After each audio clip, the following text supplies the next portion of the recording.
Good morning, City of Paramount, to the residents of Paramount. We thank you for tuning in to our community unity meeting. Also to the Pirates, which we support our local sports teams in the city in every way we can. Our little group here is to bridge our city together through the turmoil that's going on in our nation, throughout the world. And again, with your help and support, we can have a city that's full of unity, full of love and harmony. We invite you to be a part of our meetings and a part of our sessions to find ways to bridge the gaps between the races. We know that there are so many problems between people, and as I share with the committee members, there are bad people in every race, bad people in law enforcement, bad people in every organization, there are bad people in churches. But again, we're trying to find a way to bridge those gaps so we can have a city that's full of love, harmony, and peace. So with your help, your support, we will be able to bridge these gaps between us and come together in unity. As pastor of New Commandment Baptist Church in the city of Paramount, I've been in the city of Paramount 45 years. I grew up in Arkansas, which I did with racial prejudice, segregation, and many had to run for my life, believe it or not. But by the grace of God, I'm in the state of California, the city of Paramount. God's been good to me to be a part of this city, to watch the city grow over the years. When I first came to Paramount, there were many things going on. There were cattle farms, there were a lot of distraction by gangs and all that, but so far, it's been cleaned up. So here today to make sure that our city's still on the right path as to grow as a city, as a leaders. So introducing myself again, I am the pastor of New Commandment Church in the city of Paramount. I have Tony Warfield introduce himself, and Dr. Timmons, and Captain David Springler. Good morning. My name is Dr. Linda Timmons. I'm also a resident of the city of Paramount. I was not raised in Paramount. I was actually raised in Compton, but my parents saw that they wanted a better life for my sister and I went to school. I was the first black that went to Palisades High School, and I experienced racism there, but overall I received a good education, so I thank my parents for that. I furthered my education through different colleges and graduated finally from Liberty University and received a PhD in psychology. I also have a business. I'm the CEO of the Advocates for Family Unity. That is a child and youth psychology business that offers the parents and the children a chance to unify, to get back together. These are for children who have been separated from their parents. Also, I'm an ambassador for City of Paramount. I was a commissioner for the Public Works Commission. I'm a Red Cross volunteer, and I have been a volunteer for over 15 years. Thank you.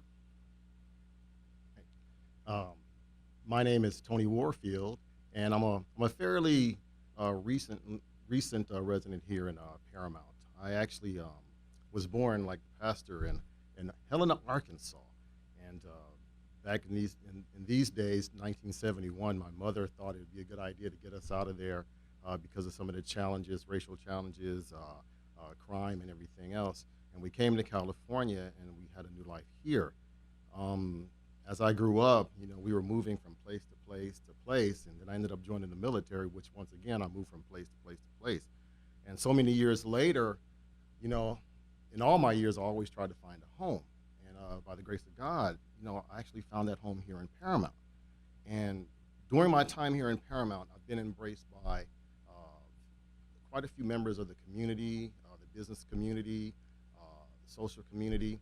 And when I have seen some of the challenges that have been happening in the city, I just thought it'd be a good idea for us to try to do something to try to bring the city together. So I'm very excited and honored to be here with this panel. And I'm actually a financial services professional where I do my best to try to help people protect their assets and their life. And it's kind of a crusade for me because so many challenges are happening to people right now. We're losing their jobs, and they are having challenges maintaining their homes and maintaining their families. And I want to be able to be a part of anything that'll help people come together and be able to secure their families and help to protect the community we have here in Paramount. Thank you. Also, we will be working with the Sheriff's Department to bridge them into our group that they can kind of identify some issues that's going on in the Sheriff's Department. They can relate to us how to improve the community relationship with the Sheriff's Department. oftentimes we have a bad outlook of sheriffs, but they're not all bad. We're not all good either. So, but again, David Springle's here to represent and say a word for the Sheriff's Department. Good morning. Thank you, Pastor. I am David Springle. I am the unit commander, captain at Lakewood Station. We proudly serve the city of Paramount, and we are part of the community of Paramount. I'm humbly here to be a part of the unity in the community so we can grow in our partnership with the city and build it to be the best city possible. And I'm really thankful for the opportunity to be a part of it. Thank you, Captain. Again, now, I want to make mention that we also had one of our Latino representatives from community here, Perez.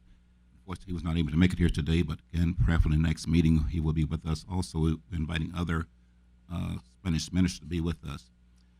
Our first question today is, what forums are we being used to continue this conversation? The YouTube live stream with no proper community engagement isn't going to cut it. We need interactive meetings where people can talk to each other, even still by virtual. But again, we will hopefully in the next meeting have more open avenues for you to communicate your questions to the city, to this committee rather, where we can go with the things that we find that we need to work on to bridge our community together as a unit. Again, it's very important to get your response from the public to help us to understand what we need to do to try to bring all of us together in this city. There are many people in this city, many different races. Our job is just to bring those things and those energies together. Also, to present it to the city, what the city can do to help us bridge this community. But again, we do not make policies for the city. We're not into the administration of the city. Again, make sure that's clear, that we're just here to offer suggestions to the city to bring our community together. This time, Dr. Timmons, please.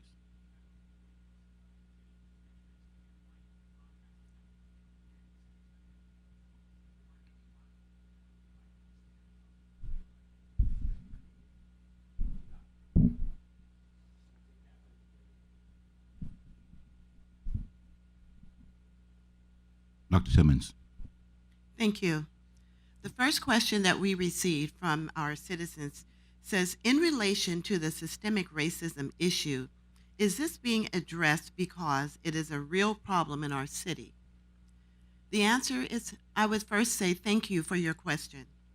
As we know, the last few months have really been a tragic and troubling time in the United States. We are hurting as a people.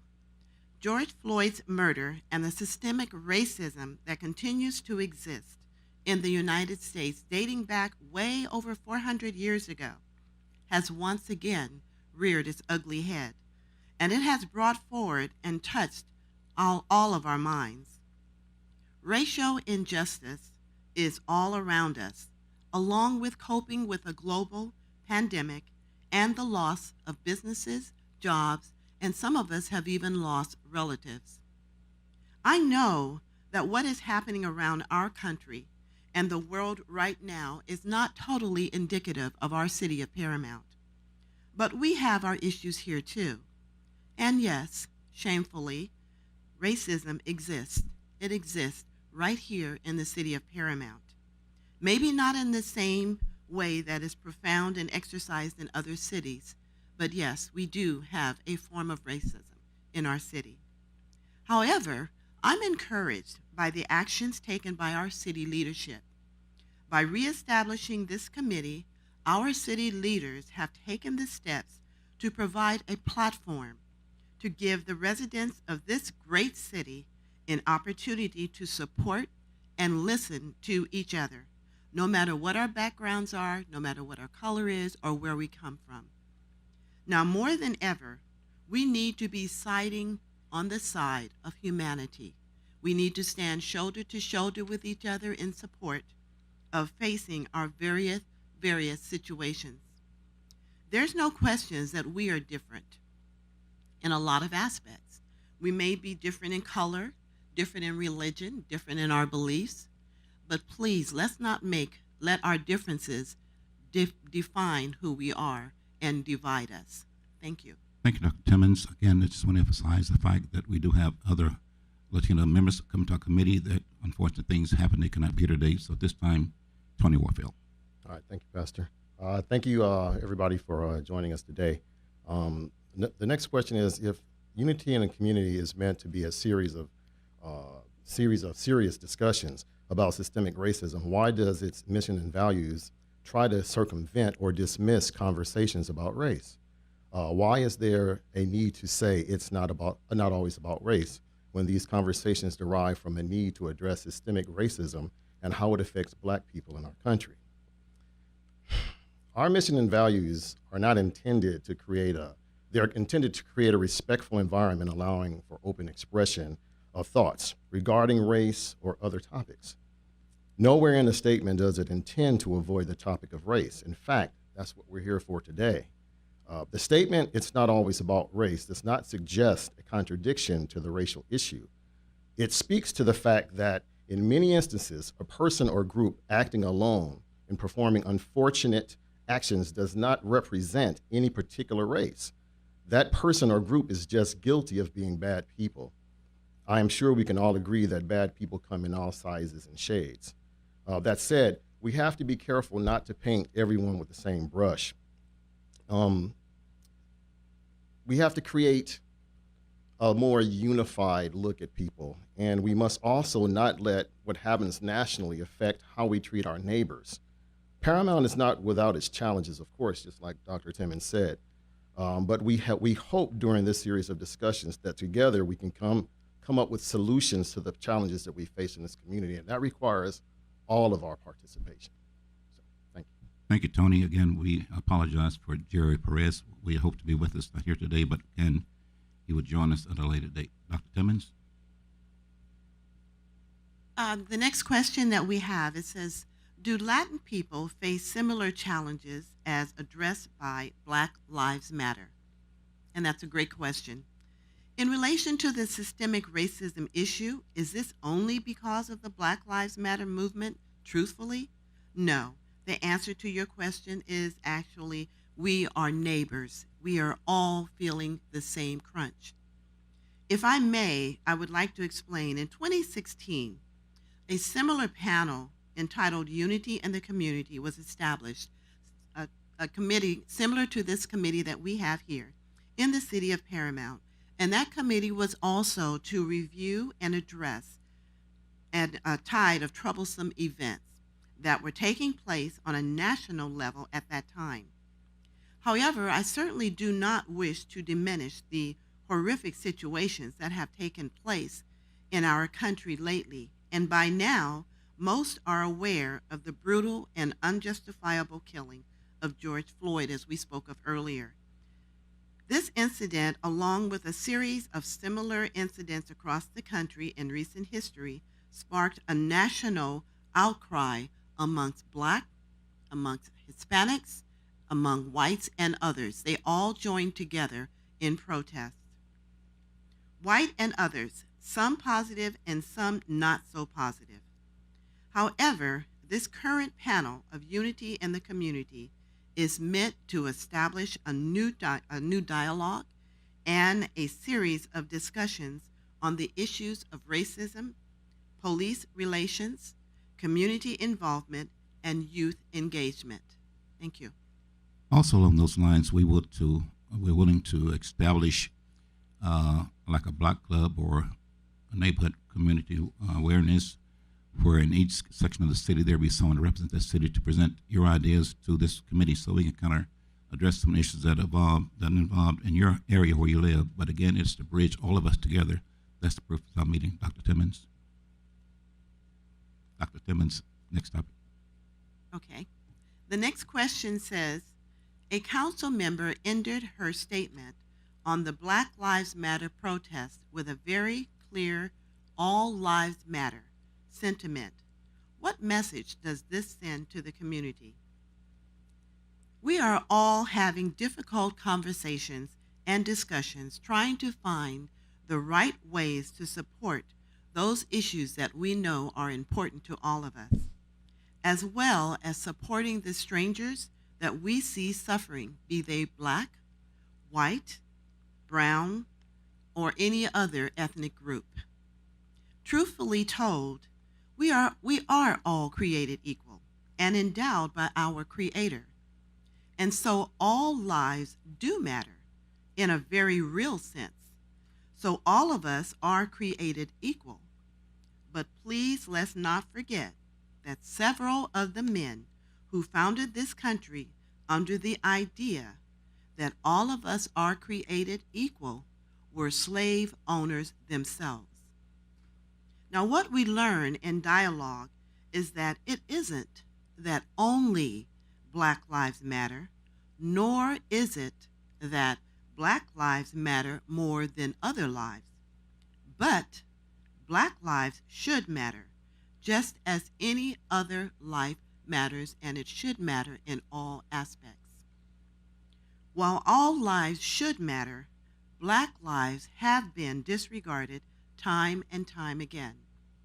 And if all lives mattered, we, our nation, would not be in the situation we are in at this time. Martin Luther King said, "A threat to injustice anywhere is a threat to justice everywhere." I am encouraged and fearlessly believe that a positive dialogue, education, understanding, determination, and open-mindedness, we as a community will be educated in our dialogue and our understanding of sensitive issues. Only then will we be able to stand united. Only then will we begin to see things never before imagined or understood. Education and knowledge is the passport to the future. And by educating ourselves on the sensitive issues that are surrounding our country and our cities right now, that is the most powerful way to change the future. When we know better, we do better. So as you can see, we're doing our best to reach out to all areas of this community to bring us together as a community. Again, not respective of race, color. Again, we do emphasize again, it's not about black lives, it's about everybody's life. All are precious in God's sight. Tony? Thank you, Pastor. The next question, why do the mission and values of unity and community say that it will prevent people from distracting from community issues? How is that not censorship? We have no intention of censoring any discussions. We definitely don't. We want full participation. Yet people intent on disrupting these discussions will diminish the opportunity for solutions to be found. However, you are correct. The word prevent should not be used, and we hope to discourage people from distracting from the community issues. We will make the necessary changes to the mission and value statement to reflect these changes. Yet we hope those participating will limit disruptive behavior and allow those who value these discussions to receive the information. I would add that as stated in the mission and value statement, we welcome all views, even views that don't agree with some of the answers that we share today. Whether we agree or not, we hope this series of discussions will help each of us gain more perspective and appreciation for our neighbors and other members of the community, including the leadership and including, of course, law enforcement. Thank you. And all the changes will come through us working together as a unit. And again, it's so important for us to understand that as we go down this road, it's about all of us working together. Again, we're not here to make suggestions to the city. We're here to make suggestions to the community how we can better our city. Again, we will not get involved with civil matters. We'll not try to pass legislation to the city to get them to do things, but this, again, this is a community affair, so we hope you all will work with us. What exactly will be done to address the race issue with more ethnic courses added to the curriculum? And will you create space to denounce racism? Yes, what is the plan of action? We haven't talked about this. Those things come in our next meeting, hopefully. Again, this is the first meeting that we've had with this group. We had preliminary meetings to discuss topics we want to bring to the community. Also remind us again that it's about 4 or 5 years ago, I brought to the city a plan to unify the city, and we are now reviving that plan to make it better. As Dr. Timmons and Tony Warfield has said, that there are things going on that we're not pleased with. And again, we want to broaden the panel so it's just not us black people up here. It's involving the whole city of Paramount. That's our goal, to bring all of us together to unify this city to we belong to other cities And to cities that are watching us, we pray that you get us some thoughts for your cities to improve the relationship so we all can bridge the cities together. We become one unit. Dr. Timmons? Okay, the next question. The values of the Black Lives Matter movement are quite specific. Does everyone here understand the core values and principles of this movement? And thank you for that question. My answer is the Black Lives Matter movement emerged 4 years ago, whose mission was to build local power and to intervene when violence was inflicted on Black individuals and Black communities by the state and vigilantes. It is now known that as Black Lives Matter Global Network, and it is now a movement committed to struggling together and to imagining and creating a world free of anti-Blackness, where every Black person has the social, economic, and political power to thrive. Now, with that statement coming directly from the Black Lives Matter site, it gives credence to the fact that this is a great time for not only Black people, but for all people who take a look at themselves and make a change. Without falling back on our heels, Black people alike must make some changes. Like Michael Jackson says, if you want to make the world a better place, take a look at yourself and then make a change. Humility has blossomed and people are listening. Hearts are open. This is the time that listening and open hearts can definitely make a change. Our city leaders are listening and willing to make changes in our community with the humanity of decency to make our city a better place. That can only mean beneficial benefits for the betterment of all of us in this community. No one will agree on everything, and that's understood, and things will not be solved in one day. But we can never get finished if we never get started. Thank you. Thank you. Tony? Thank you, Pastor. This next question, honestly, we could do a panel on this the whole hour. But I try to make my answer as brief as possible. Could you please explain what anti-Blackness is and how do we perpetuate it? What is white supremacy and how do we perpetuate that? Quite simply, anti-Blackness is the opposition and hostility towards Black people. Imagine hearing your doors locked when you walk down the street, or see a woman clutching her purse, or you can walk through a store and someone's following you around, making sure you're not shoplifting or something like that. You can imagine that'll make you a little bit uncomfortable. Let me see where I'm at. These are mild cases, of course, but most of the time people do not even realize they are doing it. The negative programming we receive all day, every day makes even Black people hostile to each other. And I think Dr. Timmons touched on that. And we take our cues from each other. If I speak harshly to Pastor Jones or Dr. Timmons, and someone else in the audience or someone else is present, they might, start doing exactly the same thing. So you can imagine that when you're watching news programs or you're watching something going on in your city and you see so much hostility with people, that becomes the norm, especially when your children are watching, because your children, they will grow up watching how you treat other people. So, of course, in a Black family, I can say we've had some challenges in our Black families before where you have shared hostility, and our children are growing up and seeing that, and that gets perpetuated. So it's unfortunate, but it's true, and as parents, we're required to do a better job of making sure we help our children understand how to treat people better. White supremacy, however, is a bit more detailed. You look it up in a dictionary and it reads, a person believes that the white race is inherently superior to other races and that white people should have control over people of other races. This thinking is taught to each generation and appears to gain support as hate speech and negative political rhetoric continue across our country. Now, of course, this is a perspective I don't agree with, yet the idea of anti-blackness and white supremacy comes from ignorance. People need to become more educated on the cultures they do not understand.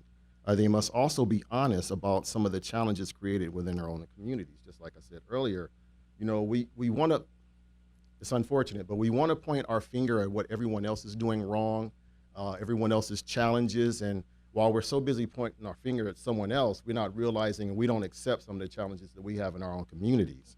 I would like to give a couple of book suggestions that I thought was very interesting, and I might get in trouble for this one with Dr. Timmons, but I read a book called White Trash. It's the 400-year untold story of class in America by Nancy Eisenberg. And because of our interest of time, I definitely want you to read that. I'm not going to read any of that book. I didn't bring it because I knew I would have been excited to read that. Another book is The New Jim Crow, Mass Incarceration in the Age of Colorblindness by Michelle Alexander. These two books, they're kind of difficult to read. They are. They're difficult to read because for the mass incarceration of black people, obviously as a black male, that is something that's, you know, near and dear to my heart. It's hurtful, actually. But the book White Trash, it really helps you get a better understanding of why some white people feel the way that they do. And because you have that extra information, it helps you know how to deal with, if it makes sense, deal with them a little bit better and appreciate their point of view. And you can actually work with them and try to help them work through some of the challenges that they might have. So, and if you don't mind, Pastor, I'm gonna go ahead and take the next question for Jerry Perez. Jerry Perez. Yes, sir. Does the Latin community identify with the Black Lives Matter movement? Many signs show that Latins have been supportive of the Black Lives Matter movement, as they also want change to their community. Challenges blacks face in this country are also felt by the Latin community. In fact, many of those challenges affect the Latin community even more so when considering hard issues like immigration. The Black Lives Matter movement highlights social injustice that is not exclusive to the black community. It raises awareness of the challenges black face in this nation with the intention of ensuring black people are treated fairly and equally. This is important to the Latin community as well. And I've had discussions with Spanish-speaking people and members of the Latin community, and they definitely identify with the movement. I mean, can you hear me? I'm sorry. Thank you, Pastor. But we recently had a protest, and I'm very thankful that everybody participated in the protest. But the protest had about 70 people there, and of that 70 people, the majority of them were Latin people. And when I stood there, I really realized, you know, how powerful this thing is. And I was like, well, you know what? We actually have something here. We can actually do something. We can make a change. And I thank the Latin community of Paramount and all our neighboring cities for participating. Thanks. Thank you, Tony. Again, just to touch on that, we simply empathize with the Hispanic community because we can feel their hurt because, again, we have gone through some trials as a people. And again, growing up in the South, if I had time to attribute this time tomorrow, talking about the things I endured in my growing up in the South. And again, so we have a great concern for our Latino brothers and sisters to share with them their burden, their hurt, their pain. They don't get to do their credit for. And again, as we look at the city, we know that we will be better off. So I'm understanding that we need to work together to do great things to bring our community together, whether we're black, white, brown, whatever. We need to really, really, really do some praying for our city, for our leaders, for our country. The system is not designed to help those of lower color. The system is really designed for the upper echelon. But again, we can see now what's going on in our country with the voting that's going on. We see the things going on that are not right. But again, we need to understand the importance of knowing that prayer changes things. So I say to all of us, whatever color we are, let's pray this thing will soon change and we get back on course in God's divine will. Dr. Timmons? Thank you, Pastor Jones. The next question is, can we talk about why Black Lives Matter is important? What does it mean?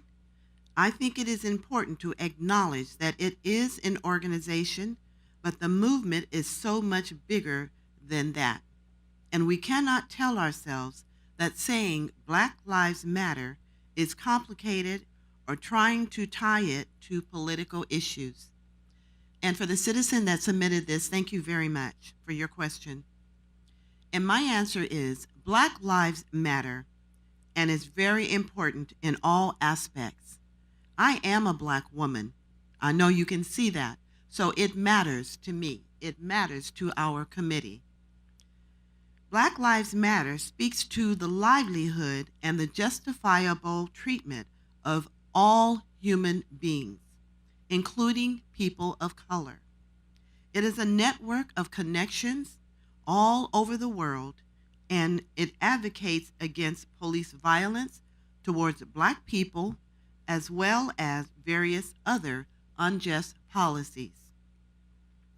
This is an important time for us to support each other and to stand united as Blacks, as Latinos, as whites, and other ethnic groups, standing together in the call for justice.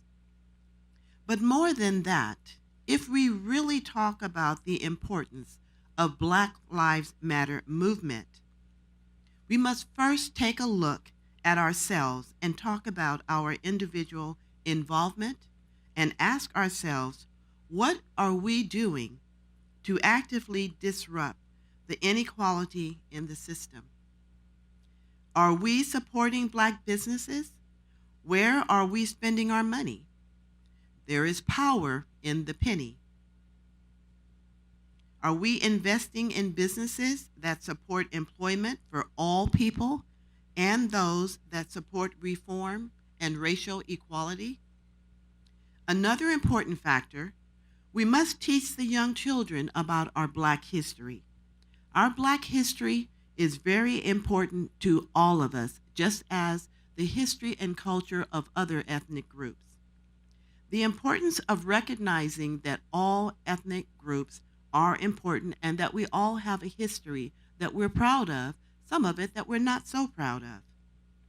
There's a lot of positive education in the African American history, some of which are inventions that most people don't even know about. Like Otis Boykin, he invented the heart pacemaker. Marie Van Britten Brown, she invented the first home security system. Lonnie Johnson, he invented the Super Soaker toy, something all kids love. David Crothwaite invented the heating, ventilation, air conditioning system, something that we're all using today, and so many more inventors. Teaching ourselves and encouraging and teaching our youth about other cultures is the catalyst to improving our future. This is how we use our power to make a change, to show that there is really meaning in the movement of change. Thank you, Dr. Timmons. Just to add the fact to the race relationship that we are facing in our community, and to give more support to the Latino community. Many of us saw the terrible thing happening at the border, young kids being separated from their parents being herded like animals. And again, if we have any heart, we have to have compassion for those folk who are still struggling to get to a place where they call a land they can work for honest living. ICE and the different departments that are destroying families, again, it's not part of what we envision in America. It's important for us to understand and feel the hurt of other people. And again, this is why I say it's not a Black thing. This is an all of us thing, that we come together as one to support each other and to pray that God will deal with the folk who are so evil to other mankind. And again, I thank God for this committee and those who are working with us, the city and the sheriff departments who work to make things better in our city. Again, so let's just pray that things would change at the border, that those folk have an opportunity we have. Again, nobody can explain to us directly what we came through as slaves coming to this country. So I can identify with what the Latino people are trying to do to get to this country to make a decent living for themselves. This is their home as well as anybody else's home. Tony? I agree with that, Pastor. Thank you for that. Right now, we have a significant crisis going on in our world today.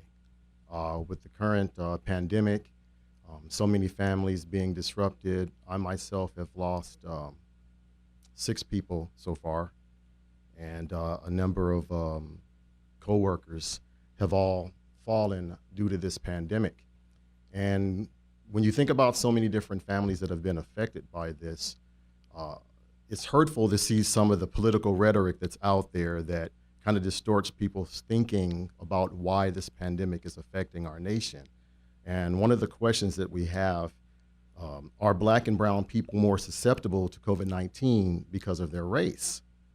So I had my personal opinion about that, but I thought it'd be a good idea for me to do a little bit more research. So to answer this question, I looked up the data from the Centers for Disease Control and Prevention discussing the coronavirus. They discuss factors that contribute to increased risk, for example, housing, healthcare access, and utilization and healthcare utilization and occupation. For housing, some people from racial and ethnic minority groups live in crowded conditions that make it more challenging to follow prevention strategies.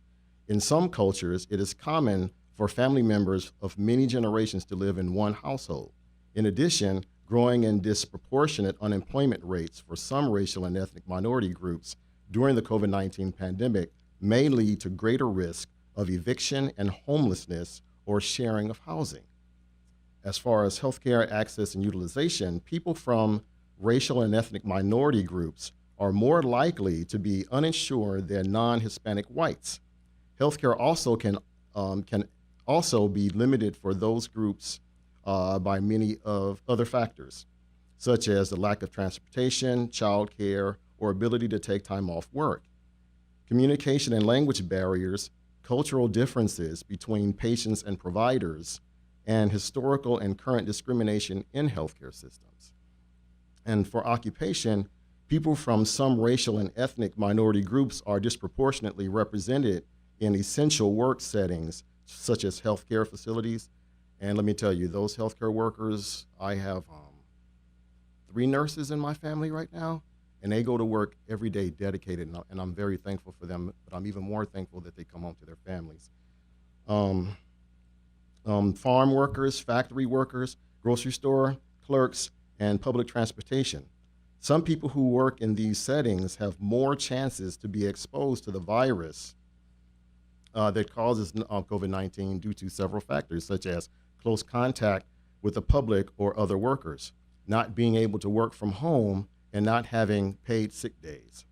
Other factors include their education, income, wealth gaps, and discrimination. With that, there is no data that suggests that any race of people is more susceptible to COVID-19 due to skin tone, sexual orientation, political party, or religious beliefs. So it is important to mention that this pandemic should be taken seriously. Any and all preventive measures should be practiced. Wearing your mask and washing your hands will help you ensure not only your health, but the health of your family and community. And I understand that, some of the directives that were given here in California, you should wear your mask. It's like a law now. And some people say it's going against their rights.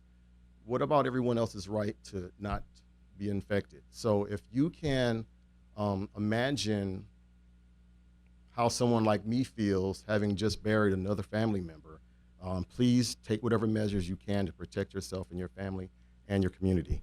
And Pastor, with that concludes our questions for today. Thank you, Tony. And again, to remind the residents of the city of Paramount that this is not a committee that orders the city to do anything, the council to do anything. We work in conjunction with the city to improve our city relationships with each member of this city. Again, as a longtime Paramount resident, I can truly say that the city's been good to me, and we have seen the progress over the years where we've come from. And I implore all of us to do a better job trying to work with our neighbors, our neighborhoods, to understand that we're all human, we all have feelings, we're all hurt. This city has grown to the point that we can realize it was America's city at one time. We want to get back to that point, and to know that every citizen in this city has a value of state in this city. So let's protect our city, work with our city officials, work with law enforcement agencies, the fire department, the emergency responders, because we need those folk. And when it comes to defunding the police, no, we do not defund police. We employ police to work and do what they do. We encourage them to hold them to their job. They have family members just like we are. At the end of the day, we'll go home to their families, we'll go home to our families. So let's understand the importance of all of us working together as one unit. Again, we do not make policies for the city. We don't suggest to the city things to make our city better.